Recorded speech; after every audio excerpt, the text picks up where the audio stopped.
নন্দীগ্রামে তৃণমূল কংগ্রেসের কর্মী বিষ্ণুপদ মণ্ডল খুনের ঘটনায় দুজন বিজেপি কর্মী সহ গ্রেফতার করা হয়েছে। দুজনকে ওড়িশা থেকে গ্রেফতার বিজেপি কর্মী চন্দন দাস, আর গ্রেফতার হয়েছে রাজকুমার মণ্ডল নামে আরো এক ব্যক্তি। আর এই ঘটনাতেই সরব হয়েছেন শুভেন্দু অধিকারী। ডিএসপি তুহিন বিশ্বাস এসব করছেন এমনই অভিযোগ শুভেন্দু অধিকারীর। আমাদের সঙ্গে কিরণ মান্না আমাদের প্রতিনিধি আছেন, আরো জানাচ্ছেন। কিরণ, এই গ্রেফতারি নিয়ে প্রথমত জানবো, আর শুভেন্দু অধিকারী তিনি কেন ডিএসপি সম্পর্কে তার এই অভিযোগ করছেন যে অপহরণের মামলা করবেন? দেখো, ওড়িশার দেউলিয়া থেকে গভীর রাতে গতকাল পূর্ব মেদিনীপুর জেলা পুলিশের একটি দল ওখান থেকে একটি লজ থেকে গোপন সূত্রে খবর পেয়ে ওখান থেকে দুজনকে গ্রেফতার করেছে। যে দুজনের নাম চলতি মাসে ডিসেম্বর মাসে বিষ্ণুপদ মণ্ডল, যাকে ধারালো অস্ত্রে আঘাতে খুন করা হয়েছিল বলে অভিযোগ, সেই অভিযোগের তালিকায় এই দুজনের নাম রয়েছে বলে আমরা প্রাথমিকভাবে জানতে পারছি। এবং এই দুজনকে গ্রেফতার করে প্রথমে দীঘা থানায় গভীর রাতে আনা হয়, তারপর ওখান থেকে এখন আদালতে পাঠানো হয়েছে বলে আমরা এখন জানতে পারছি সূত্র মারফত।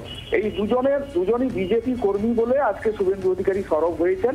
কারণ এই বিষ্ণুপদ মণ্ডল খুনের মামলায় যে 7 নম্বর জালপাইয়ে বাড়ি রাজকুমার মণ্ডল, তার কথা যদিও শুভেন্দু অধিকারী বলেননি, আমরা সূত্রে জানতে পারছি রাজকুমার মণ্ডলকেও গ্রেফতার করেছে।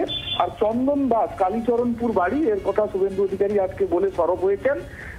যে বর্তমান নন্দীগ্রাম থানার দায়িত্বপ্রাপ্ত এখন ডিএসপি তুহিন বিশ্বাস, তার নামে সরব হয়েছেন। কারণ তিনি এই নন্দীগ্রামে দীর্ঘদিন তিনি আইসি হিসাবে ছিলেন, ইন্সপেক্টর ইনচার্জ ছিলেন।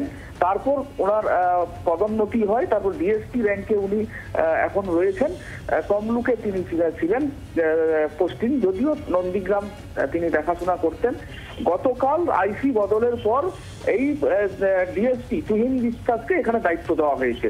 শুভেন্দু অধিকারী বারে বারে অভিযোগ করতেন, যখন আইসি ছিলেন তুহিন বিশ্বাস বিভিন্নভাবে দলের দলদাস হয়ে কাজ করছেন। কখনো বলেছেন বিজেপি কর্মীদের বেছে বেছে মামলা দিচ্ছে, তৃণমূল কংগ্রেসের অঙ্গুলি হিলনে, এই ধরনের নানাবিধ অভিযোগ ছিল। তারপর দায়িত্ব নিয়েছেন এই তুহিন বিশ্বাস।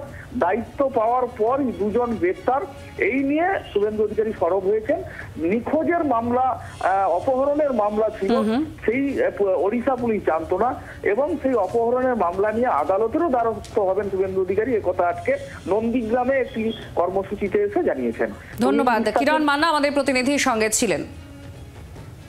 শুভেন্দু অধিকারীর বক্তব্য এবার শোনাবো, তিনি কি বলছেন। পুলিশ ব্যস্ত বিজেপি নেতাদের নামে মিথ্যা মামলা। একটু আগে তুহিন বিশ্বাসের বিরুদ্ধে অপহরণের মামলা করছি আমরা। চন্দন দাসকে অপহরণ করেছে উড়িষ্যাতে, উড়িষ্যা পুলিশ জানে না, অপহরণের মামলা করাচ্ছি। কত বড় মাতব্বর হয়েছে, সব জব্দ করে দেবো। এর আগেও আমাদের বহু লোককে এখানে নন্দীগ্রামে করে। বাংলার আওয়াজ, বাঙালির আবেগ, জি 24 ঘন্টা।